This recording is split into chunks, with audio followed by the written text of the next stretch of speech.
You're listening to Josh and Phil's Knowledge Club. Open your textbook to the page marked Awesome. Technology. It's what separates us from the animals. Ever since early man fashioned rudimentary tools to hunt and gather, we've really shown the natural world who's boss. Even today, no sheep is a match for the mighty bolt gun. But technology has moved on from the humble pie. The tech world is developing at a staggering rate. You've probably got a gadget in your hand at this very moment, whether it be a smartphone, tablet, or slow cooker. But are we becoming too dependent on technology? Are video games creating a generation of socially inept zombies? Are sat-navs destroying our natural sense of direction? Are e-cigarettes making us look like complete tossers? And there's a darker side to this electronic revolution. Orwell's nightmare vision of the future has become a reality, with social media monitoring our every move and talking pigs seizing control of farms. So fire up the device of your choice and listen as we decide once and for all if technology is good, bad, or both, or neither. Josh, thanks for being with us again. Pleasure, Phil. Thanks for having me. Thanks to the University of East Coventry also. They've allowed us to record on their premises. We're in the lost property room. Yeah, I did leave a cagoule here last time, so it's worked out well. Yeah. It's worked out well. As long as we don't take longer than about half an hour, I don't think they'll suspect anything. No, it's fine. It should be fine. So we're here to talk about technology. Yep. Now, technology, it's all around us. It's literally all around us. A lot of people very careless with a lot of phone chargers in here. Someone's left a ghetto blaster, a Walkman. People very... Hazards, indeed. Yeah. But do you have your finger on the pulse with technology? Yes, very much so. I'm a big believer in technology, Phil. You're very much a user of technology. The last gadget I bought was, one of those egg poachers. Yeah. Rubbish. No good? No, it's just like an overlay you put into a normal, regular pan. Yeah. And you still have to put water in, you have to crack the egg in. It's not what I thought it was at all. What did you think it was? I thought it'd just do it all for you. But now you've got to do it. It's rubbish, to be honest. Disappointed? Yeah. I've stopped eating eggs altogether. I was eating too many. I was bound up. I couldn't go to the toilet for a while. But technology's not always good, that's what I'm saying. It's it's an interesting topic, isn't it? And I'm looking forward to delving into it. So you're moving with the times, obviously. Yep. But some people are resistant to embracing new advances. How would you encourage them to get on board? I think it's fear of the unknown, Phil. I think that's what can hold people back. Yeah. I remember that the first time my mum she hired a sunbed. It used to come to the house, and she set it up in the spare bedroom over the spare bed. I come in from school, very tired, from a good day of learning, and I went under there. I thought it was a heater, so I switched it on. I woke up, my face was like a pepperami.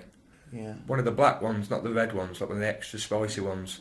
Your mother used that as well, did she? Yeah, she'd use that, tan up and what have you, so... Like all over body tan sort of thing, yeah. Well, yeah, just the usual, really. I suppose she'd have worn very much when she was under there, would she? Well, it was hot, so you couldn't really wear too much. Indeed, yeah. Yeah. Have you still got that? Does that still come around? Or? No, it's gone back now, but... But I imagine there's some sort of photo evidence of...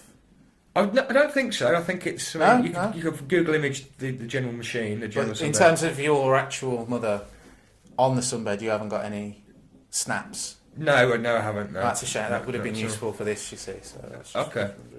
What I'd say with technology, Phil, and this is always my philosophy, always read the instructions. Definitely, yeah. Unless you've got a rough idea of how it works, then just crack on. Just sort of feel your way into it. Yeah, sort of plug in and away you go in many ways. So what technological advance do you think has been the most significant in your lifetime? Well, I'll tell you what isn't been a significant technological advance, that egg poacher. Yeah. What a load of rubbish. Yeah. Well, complete waste. You could probably write a letter about that and deal with it at a later date. But focusing on this, what do you think has been the biggest turnaround? I'd have to say the internet. Sure, yeah. Yeah, the internet. I mean, before the internet, I'd log onto a PC at home and I'd just be bored. Nothing to do on it. Yeah. Used to play solitaire all the time. Used to play Minesweep relentlessly. I became paranoid like I was going to step on a landmine in real life. That's how much I played it. So I'd have to say the internet. Before the internet, you couldn't do anything. You couldn't shop. You couldn't do anything. Well, you could shop, actually, but just not... Not online shopping, you couldn't, without the internet. No.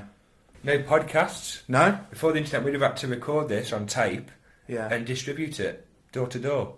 It's not as efficient, is it? No, not as efficient. Very interesting, speaking of inventions. You know the guy who invented the Segway? Yeah. Guess how he died? He segued off a cliff, didn't he? No, he segued off a cliff. Yeah. Not just that, you know the guy who invented the chemical toilet? Yeah. Guess how he died? Go on. Segued off a cliff as well. They are lethal, those things. Since 2007, Apple have sold over 1 billion iPhones, making it the largest selling product of all time, overtaking the Rubik's Cube, which simply could not compete with the iPhone's range of features. Tech enthusiasts will queue overnight to get their hands on the latest iPhone, although ironically, these people receive very few calls. So like you say then, technology is not always good. There are certain problems that it can present. For example, like robots putting people out of jobs. So you've got self-service checkouts. Now, if technology is supposed to make our lives easier, if that's the basic principle, do you think that notion's undermined by things like self-service checkouts? I've got a little quirk in the system for self-service checkouts. When you save yourself some money, Go on. scan your items, Sure. right, and then before they say click to proceed to payment, Yeah. don't click on that. Just run off with all the stuff. Just steal and the machine's items. not, and machine's not going to chase you, is it? The security guards might. That's true. That is true. I think there's some jobs that robots could never do. Okay. Like a Avon representative, for example. Our local one, Janice, she's so personable, Phil, and she's got a great complexion as well. I mean, she's like 50. Yeah. She looks like mid to late 40s. That's with a lot of makeup on, but very personable. She came round just to pick up a catalogue. She sold me 4 lipsticks. I don't even wear lipstick. I'm using them as pens. So there's advances happening all the time, and there's certain things that we can look forward to. I mean, driverless cars, Yeah. for example, now they're sort of in development, and apparently in the next sort of 20 years or so, they're going to be the norm. Wow. So do you think that if most cars are driverless, do you think that will lead to more accidents, or maybe fewer accidents? What do you think? The guy next door to me's got a driverless car. Really? Yeah, it's rubbish. It's sat on his drive for about 6 months. I've never seen it working. I think he's wasted his money. I think he's been done, Phil. I think he's been had over. Yeah. Could that not just be a normal car that he's got? It's difficult to tell, isn't it? That's the thing with these driverless cars, and that's the thing we're faced with every day. I don't see the point in just empty cars going around the roads. Yeah. Congestion's a problem as it is, without just kind of empty vessels bombing up and down the streets. I think you're asking for trouble if you ask me. Yeah. I think there'd be more accidents, Yeah. but because the cars would be empty, there'd be fewer fatalities. Unless, of course, they hit a pedestrian. They probably wouldn't stop either. They'd just drive off. They hit and run. If it's robots driving them, no empathy for humans. No, they're very cold, just machines. In 1964, Doug Engelhard invented the very first computer mouse. Computers at the time filled an entire room, and the mouse had to be scaled accordingly. It was roughly the size of a modern-day Land Rover. It took 2 people to push the mouse across the mouse mat, which was 40 square feet, plus an additional person to sit at the front and steer. A lot of us get a flavour of technology in science fiction. You a fan of science fiction? Love science fiction. Yeah? Yeah, love science and I love fiction. So them two things together, it's like... Right up your alley. It is, yeah, absolutely. I love it. So often science fiction will predict where technology is going to go, and sometimes it'll get it right and sometimes it'll get it wrong. So what piece of tech have you seen in science fiction that you'd like to make a reality? It'd have to be, without a shadow of a doubt, teleportation. Sure, yeah, Oh, cool. the convenience of it. Yeah. You know, I could be in Wigan, Mm-hmm. right, I go into the little booth, click the fingers, I'm in Warrington. That's a 25-minute drive. That's without allowing for traffic. So another example, I could be in Glasgow, click the fingers, boom, I'm in Warrington again, back to Warrington. Warrington again. Yeah, I'd probably move there, to be honest. So if I'm going to be back and forth like that, even though it is very convenient, I'd still would rather be based there in Warrington and then Makes sense. go Yeah. from there, really. Yeah. And of course we have technology at our fingertips. Literally, most of us have got smartphones. I know I have, you have. Yeah. Could you live without your smartphone now, do you think? Could you go back to not having a smartphone? And What do you think you'd miss the most? It's embarrassing. I couldn't live without. No. I used the Google Maps a lot. Mm-hmm. Before that, I just used to have to sellotape a compass to an old Nokia. My sense of direction, it's awful, Phil. Yeah. If I set out from here now, kind of headed towards Warrington, I might not end up there. I could be anywhere, you know. Wearable tech as well. That's a growing market. You got things like the Apple Watch and the Fitbit. The mood ring. Mood ring. It's like a ring you put on, and it glows different colour depending on your mood. Yeah. Very good for people with autism who don't kind of read body language and stuff. So. Great. So what piece of existing tech would you take and adapt to make wearable? I've had an idea. Yeah. And I've actually made a prototype. You've actually built a prototype? I have, yeah. It's a jacket. Yeah. There's more. It's a jacket which is also a hot water bottle. So the whole thing is made out of the hot water bottle material. Okay. And you fill it up with hot water and it keeps you warm all day. Yeah. Just as a normal jacket would? Yes, but this has got water in. Yeah. So the problem we did have with the prototype, it actually burst at the seams and it scalded the model. Right. We had to fill it with kind of cold water to cool it down. But it's worth looking into, I think. You could fill it with soup as well. Yeah. So Tupperware would be a thing of the past. The drone is the only gadget named after its user's tendency to go on about them tediously. A clause in the iTunes Terms and Conditions states that you cannot use Apple products to create nuclear weapons. If you do, they can sue you for breach of the agreement. But you can always scare off the lawyers by pointing a hydrogen bomb at them. So what about CCTV? That's just spread kind of countrywide. More or less every street corner now you seem to see a CCTV camera. Yeah. So do you think that the ubiquity of CCTV has made us safer, or do you think our freedom's been compromised? Where do you stand on that? They've even got CCTVs at schools now. Yeah. The entrances and that. Yeah. I actually always feel quite safe in public, Phil, but I think that's because I am trained in the martial art, and it is an art, of karate. I've went since I was a kid. You know, you used to get like black belts and brown belts and second dans and all the different dans. I used to just wear my own clothes. That's the level I was at. Just sort of plain clothed. Just plain clothes, yeah. I used to wear an England goalkeeper kit with a Seaman number 1 on the back. And if you're walking around with that on your back, you'd better be able to defend yourself because people shout things. On the whole, I think it's a good deterrent. In fact, you might not know this, most CCTV cameras aren't even switched on. They're just kind of there for appearances' sake. Appearances, yeah, but it's a psychological thing. And my uncle Santiago, he used to have a off licence, and he did the same thing with fire extinguishers. Right. They were completely empty, but people would see them and they'd feel safe. Yeah. Until one day there was an actual fire. And then they were next to useless. Yeah. Also, the smoke alarms didn't go off because they were just for show as well. But being in an off licence, it really kind of caught light. All the alcohol. All the alcohol, yeah. It's a similar thing. He used to have a gun behind the counter on display. Yeah. That was real, though, so he did get arrested for that, bearing firearms. But it's to say, it's what is real and what isn't real. It goes back to the driverless cars thing, doesn't it? You know, it's difficult to say. Bill Gates' favourite band is U2 because the name sounds like a piece of code. He is also a fan of UB40 and Sum 41, although he draws the line at E17, whom he considers to be a bit urban.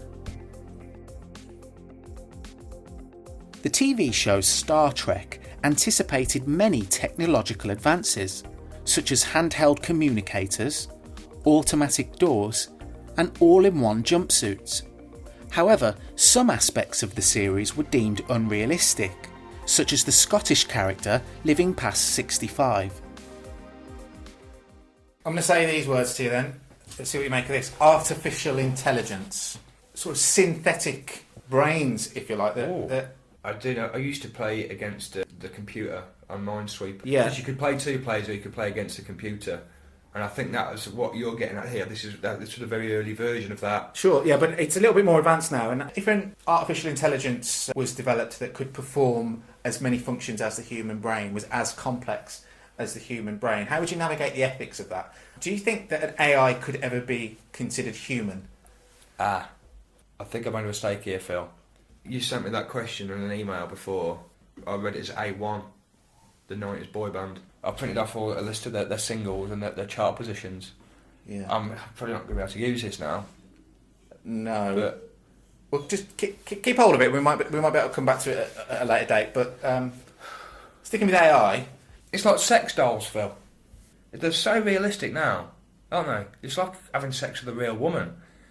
But I actually think that the most complex piece of technology ever is the human brain. sure, yeah. And to replicate that level of emotional intelligence in an AI, as you kind of say, I think that's impossible. Although you're probably not thinking about that when you're pumping away on one. Oh yeah, so... Do you know what my favourite song to make love to is, Phil? Go on.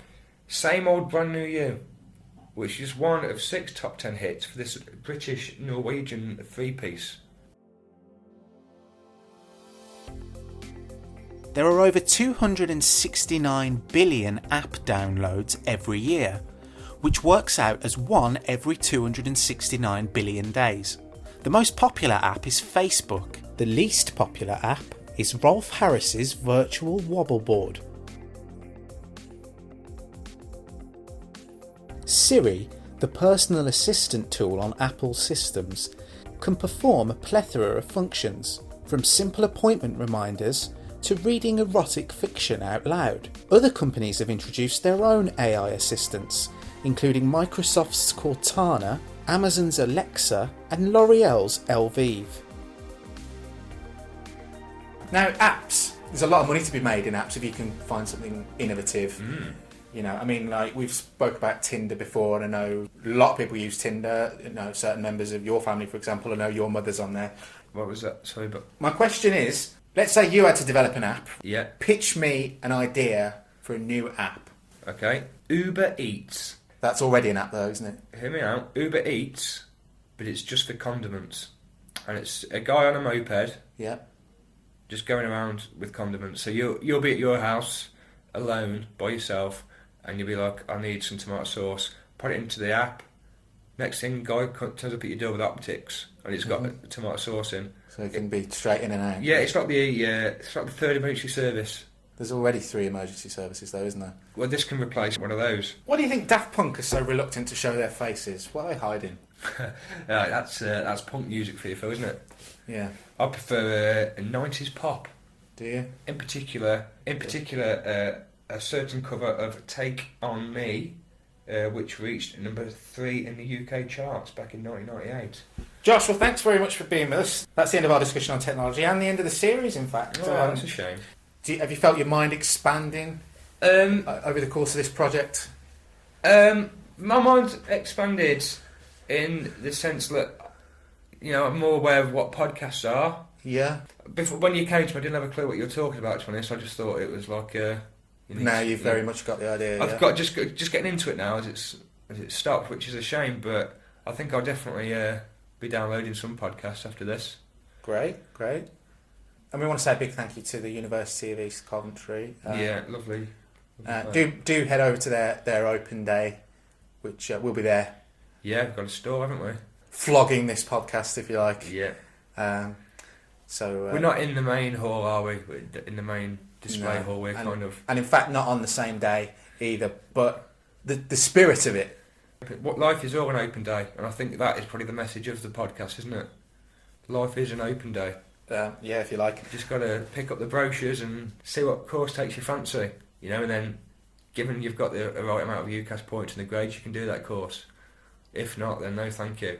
Get off the premises. And that's what we're saying, isn't it, really? This is... Before we go, have you got anything you'd like to plug? Not really, no, I'm quite happy at the moment. No upcoming TV things? Oh, Stranger Things is very good on Netflix. Absolutely give that a watch. Cool. So, Josh, thanks very much. Thank you for listening. And thank you for joining our Knowledge Club. Goodbye. Goodbye. You've been listening to Josh and Phil's Knowledge Club. The dancers were choreographed by Clive Mendelsohn. The caricaturist was Hannah Palindrome. The sources were by Hines. And the programme was produced by Sir George Martin.